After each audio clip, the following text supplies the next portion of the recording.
연말연시를 앞두고 캐나다 우체국 노조가 파업을 준비하고 있습니다. 가장 큰 규모의 두 단체가 파업을 위한 투표를 진행한 결과 거의 만장일치로 가결되었습니다. 노조는 지난 1년간 사측과 단체 교섭을 이어왔지만 여전히 큰 견해 차이가 있다고 밝혔습니다. 특히 임금, 휴가, 연금 등과 관련한 사측의 제안은 받아들이기 어렵다고 전했습니다. 노조가 사측에 파업 통지를 할 경우 빠르면 11월 3일부터 공식적인 파업에 들어갈 수 있습니다. 이에 따라 사측은 새로운 수정안을 제시하며 파업을 막기 위해 노력하고 있습니다. 수정안에는 향후 4년 동안 매년 11.5%의 임금 인상과 연금, 건강보험 혜택 상향 조정이 포함되어 있습니다.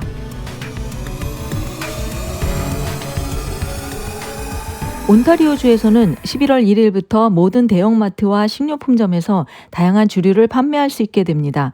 이번 조치는 소비자의 편의를 돕기 위한 온타리오 주정부의 계획에 따른 것으로 더 비어스토어는 주정부로부터 1억 1천만 달러의 재정을 지원받습니다. 이 예산은 주류시장 개방에 필요한 시스템 구축과 고용자 보호, 매장 유지 등에 사용될 예정입니다. 구독과 좋아요는 뉴스에 도움이 됩니다. 여러분의 의견을 댓글에 남겨주세요. 토론토시가 2024년도 빈집세 VHT 신고 접수를 시작했습니다. 모든 주거용 부동산 소유주는 2025년 4월 30일까지 빈집 여부를 신고해야 합니다. 빈집세는 1년 중 6개월 이상 공실 상태인 주거용 부동산에 대해 현재 감정가 CVA 1%를 부과하고 있었으나 2024년부터는 3%로 인상이 됩니다.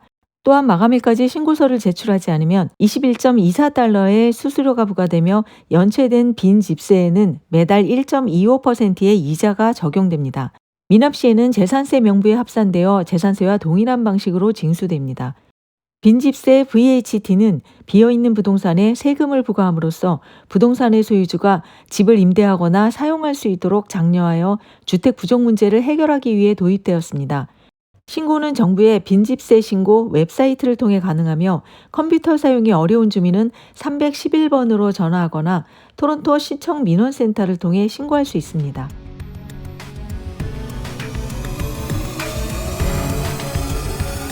G7 국가 중 유일하게 고속철도가 없는 캐나다에 초고속 철도 시대가 열릴 가능성이 커졌습니다. 현재 북미에서 가장 빠른 열차는 최대 속도가 시속 240km입니다. 그러나 연방정부는 토론토와 퀘벡을 연결하는 시속 300km 이상의 초고속 철도 노선을 준비 중에 있습니다. 정부는 시속 200km의 준고속철도를 계획했으나 이를 철회하고 새로운 노선 설치가 필요한 시속 300km의 고속철도로 방향을 전환했습니다. 중고속철도는 기존 철도를 활용할 수 있어 상대적으로 저렴한 비용으로 자주 운행할 수 있는 장점이 있지만 인구 밀도가 높은 지역에 대해 고속철도 노선 건설이 결정된 것입니다. 이 고속철도는 새로운 전용 선로를 건설해 더 빠르고 자주 운행할 계획이며 캐나다 인구의 절반인 약 1,800만 명이 거주하는 온주와 퀘벡을 연결합니다. 예상 정차 지점으로는 토론토, 오타와, 라발, 트루아리비에르, 몬트리올, 퀘벡시티가 있으며 서쪽으로 런던과 윈저까지 연장될 가능성도 있습니다. 교통부에 따르면 이 노선의 예산은 약 800억 달러로 추산되며 이는 캐나다 역사상 최대 규모의 인프라 프로젝트 중 하나가 될 전망입니다. 노선이 완료되면 캐나다에서 북미 최초의 초고속 철도 체계가 가동되어 유럽과 아시아에서 운영 중인 초고속 열차와 유사한 수준에 도달하게 됩니다.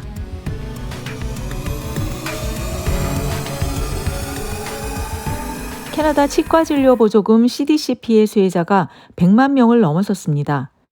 현재는 고령자와 미성년자에게 제한되었던 보조금을 2025년부터는 모든 연령층으로 확대될 예정이며 연간 순소득 9만 달러 미만의 가정이 40%에서 100%까지 혜택을 받을 수 있습니다. 이에 따라 치과보험이 없는 저중소득 가정이 부담 없이 치과 진료를 받을 수 있습니다. 장이브 디클로 연방공공서비스부 장관은 CDCP 도입 이후 100만 명 이상의 캐나다 주민들이 혜택을 받았으나 현재 약 270만 명이 지원을 받고 있다고 전했습니다.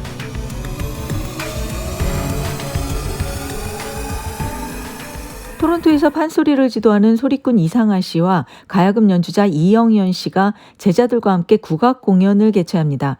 이번 공연의 주제는 청출 어람 시즌 1 우리의 첫 번째 이야기 Our First Story로 11월 9일 토요일 오후 3시에 소닐 본 한인교회에서 열립니다.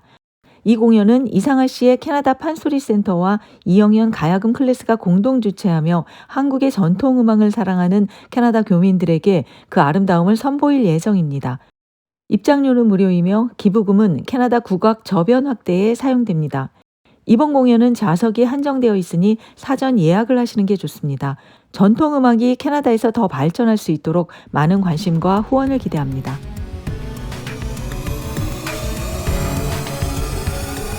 캐나다 정부가 중소기업을 대상으로 탄소세 환급금을 지급할 예정입니다. 이 환급금은 약 60만 개의 등록된 개인 소유 법인에게 고용된 인원에 따라 세액공제를 통해 지원이 됩니다. 500명 이상의 직원을 둔 사업체는 제외입니다.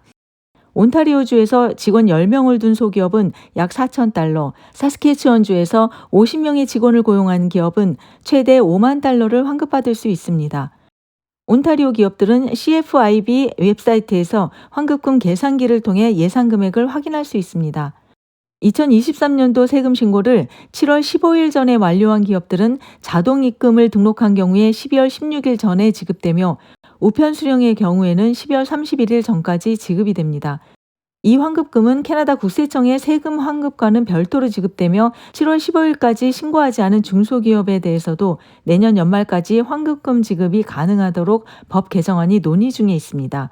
한편 BC주와 케벡주는 자체적인 탄소세 정책을 운영하고 있어서 이번 환급 대상에서 제외되며 이들 지역의 사업자들은 연방정부의 소기업 지원 확대를 요구하고 있습니다. 온타리오주 정부는 그레이트 서드버리에서 2025년 온타리오 시니어 올림픽을 개최합니다. 첫 대회는 1986년 키치너에서 개최했으며 2년마다 열리고 있습니다. 이 대회는 주 전역에 55세 이상의 주민들이 참석할 수 있으며 이번에는 20개의 종목에서 1,000여 명의 선수가 참가할 예정입니다. 주정부는 이 행사에 $23만 5천 달러의 예산을 지원하며 $150만 달러 이상의 경제 효과를 기대하고 있습니다. 닐 럼스덴 온주 스포츠부 장관은 이번 시니어 올림픽 개최를 지원하게 되어 자랑스럽다며 대회가 노인들의 건강과 활동적인 삶을 촉진하고 지역 경제 활성화에 기여할 것이라고 전했습니다. 지금까지 CKN 캐나다 코리안 뉴스였습니다. 더욱 정확한 정보로 다시 찾아뵙겠습니다. 구독과 좋아요는 뉴스에 도움이 됩니다.